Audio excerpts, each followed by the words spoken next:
With the NBA draft quickly approaching, as it is now less than a week away, we've shifted into all-out draft-related coverage for the next week or so. There's so much to discuss leading up to the big day, and for today's video, we'll be shifting our focus to the top of the draft, and specifically at the players projected to be picked in the lottery. This draft is one of the more well-balanced classes we've seen in a while, as the prospects at the top haven't really separated themselves much from the rest of the players, and their strengths and weaknesses all vary greatly. But today, instead of telling you what makes them so great, the topic of discussion will be about where these players struggle. Some players' weaknesses are more glaring than others, and no player is perfect by any means, so while most of the discussion you'll hear about them tends to be positive, it's equally as important to understand where they struggle. Before we get started though, it turns out about 73% of you watching right now aren't even subscribed to the channel, so please, if you enjoy the content, consider hitting the subscribe button, as not only does it help out a ton, but I would also very much appreciate it. Now with that being said, let's begin. The first prospect we'll discuss is not only the guy at the top of many draft boards, but also the most controversial prospect, being LaMelo Ball, and his biggest weakness at this point in time is the fact that he's a lazy defender. Ever since his days at Chino Hills, he's been in a position where gimmick defensive systems and lack of effort were things he got by with and was never really forced to play legitimately tough defense until he began playing in Australia. He loses focus off the ball, fails to consistently get down in his stance and rotate his feet on the ball, and his habit of gambling on turnovers stem all the way back to his early playing days.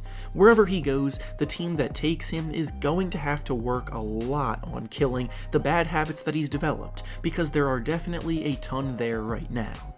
The next prospect we'll be discussing is Anthony Edwards, and the biggest problem in his game right now is his poor shot selection. Edwards is regarded by most that follow the draft as the best scorer in the entire class, as his ability to create his own offense and make difficult shots look easy is something that, especially at the NBA level, is incredibly valuable. But this is only the case when he catches fire, because in his one season at Georgia, he was way too inconsistent, and a lot of these struggles could be attributed to his poor shot selection.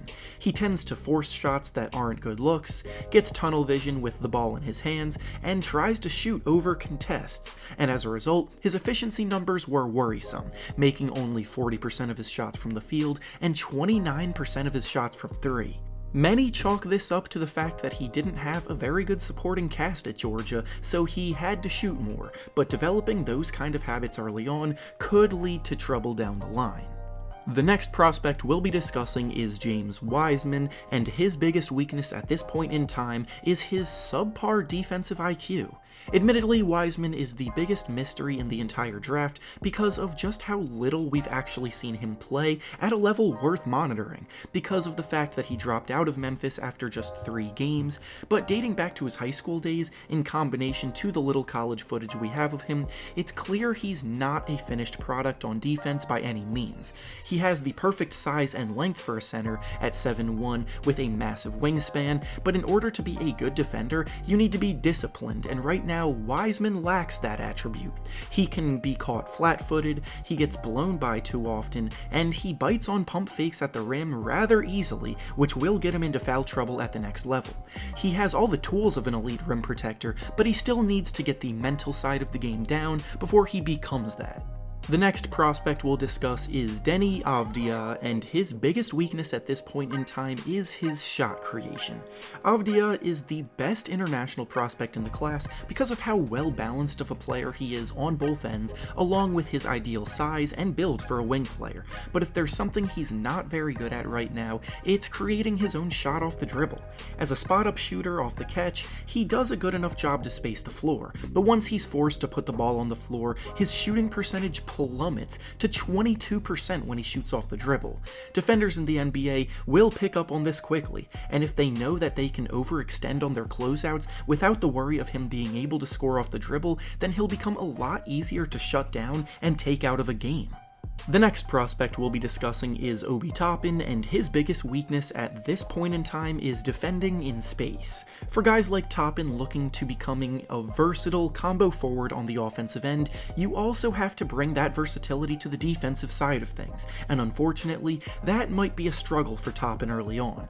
He's an explosive athlete, but defense is more about your smarts than it is about your physical tools at times, and he needs to continue improving the fundamentals, such as being in the right positions, rotating, and he'll also need to work on his lateral quickness in space. Offensively, he has all the potential in the world, but his impact won't be able to be fully utilized until he starts to hold his own on the other end. The next prospect we'll be discussing is Onyeka Okongwu, and his biggest weakness at this point in time is his decision-making under pressure. Many big men thrive when they can get around the basket one-on-one with their defender, but once they face a double team or any kind of pressure with the ball, they can panic and be turnover prone, and this is definitely something that applies to Okongwu. He's excellent when he gets the ball in situations where he can immediately make a decision to shoot or pass it in pick and rolls, but the longer he faces pressure, the more likely it is that he'll mess something up. The next prospect we'll be discussing is Isaac Okoro, and the part of his game that he struggles the most with right now is his perimeter shooting. He's a defensive maestro out on the perimeter, and with his strong, powerful frame, explosiveness, and strong finishing ability at the basket, he'll be an intriguing addition for any team looking to shore up their defense. But offensively, he's still a work in progress out on the perimeter.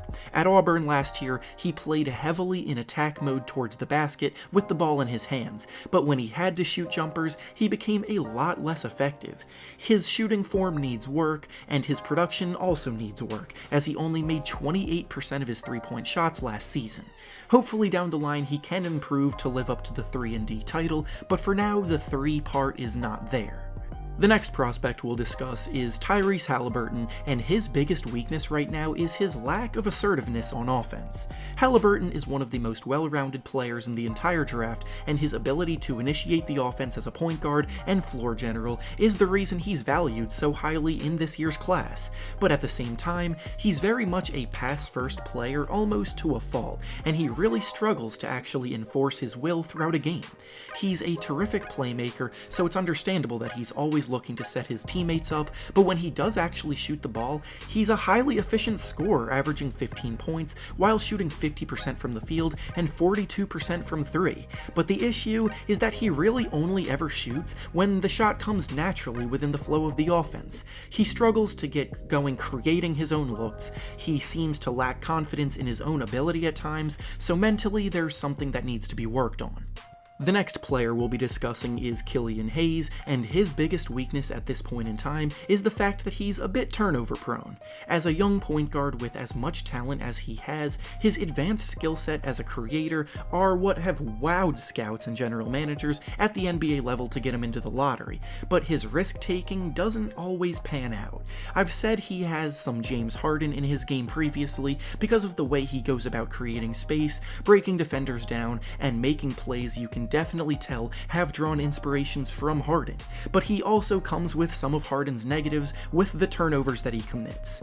Any young playmaker will be turnover prone, but in this case specifically, his decision making could be better.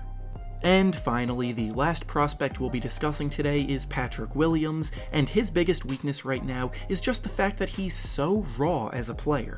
Williams' entire appeal right now is based around his age, being one of the youngest players in the entire draft, his premier athleticism, and his ideal physical attributes for a modern-day forward. He has everything NBA teams look for when they go about investing in a project of a player that they know will have to develop for a few years, but at the same time, he is still a project, and the odds of players like this reaching their potential is not as high as you might think. For every Giannis Antetokounmpo, there are like 50 busts that come with it, so with Williams, patience is absolutely necessary, and even then, there's no guarantee he comes into his own as a dominant player that many people think he has a chance of being.